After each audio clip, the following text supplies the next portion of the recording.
ये कहानी एक बड़े शहर के मेट्रो स्टेशन की है, जहां दिन में हजारों लोग आते जाते हैं, लेकिन रात के समय वहां कुछ अजीब और रहस्यमयी घटनाएं घटती हैं।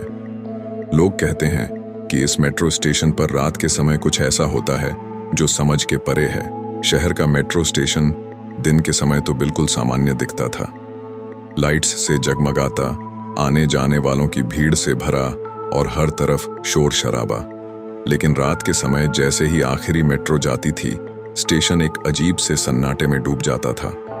स्टेशन पर काम करने वाले कर्मचारी अक्सर रात की शिफ्ट करने से कतराते थे। कई ने अपनी नौकरी छोड़ दी थी क्योंकि उन्हें वहां कुछ भूतिया महसूस होता था। रवि, जो स्टेशन का नया सुरक्षा गार्ड था, इन अफवाहों को मानने वाला नहीं था। उसे हाल ही में यहां रात की ड्यूटी पर तैनात किया गया था। पहली रात सब कुछ सामान्य रहा, लेकिन दूसरी रात जब वह अपनी नियमित गश्त पर था, उसे प्लेटफॉर्म नंबर 3 से हल्की सी आवाज सुनाई दी।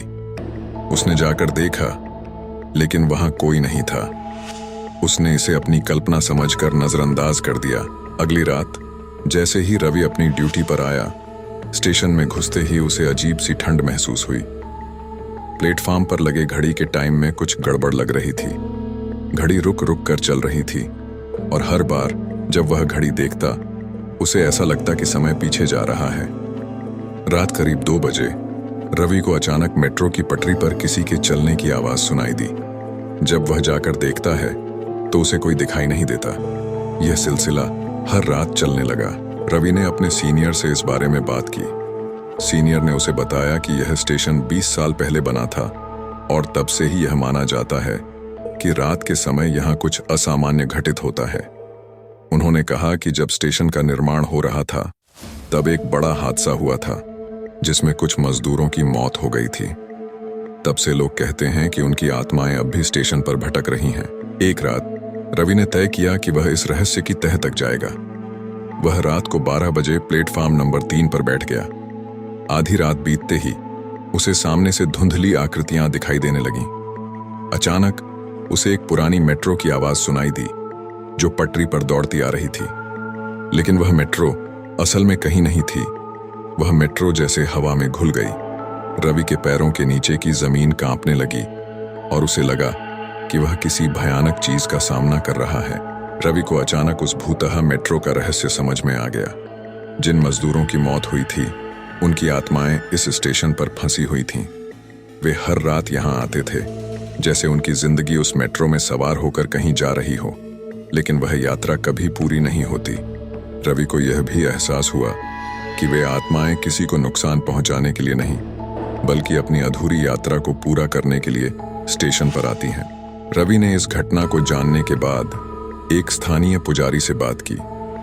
पुजारी ने उसे बताया कि उन आत्माओं को शांति से विदा करने के लिए एक विशेष अनुष्ठान करना होगा। उन्होंने कुछ धार्मिक अनुष्ठान किए और उन आत्माओं को मुक्ति दिलाने की कोशिश की। कुछ हफ्तों बाद स्टेशन पर रात की वह अजीब घटनाएं धीरे धीरे कम हो गईं। अब स्टेशन के कर्मचारी भी आराम से रात की शिफ्ट करने लगे, लेकिन रवि को अब भी कभी कभी रात के सन्नाटे में उन आत्माओं की मौजूदगी का एहसास होता था। भूतहा मेट्रो स्टेशन की कहानी शहर भर में मशहूर हो गई थी, लेकिन इसके बावजूद लोग वहां जाते रहे।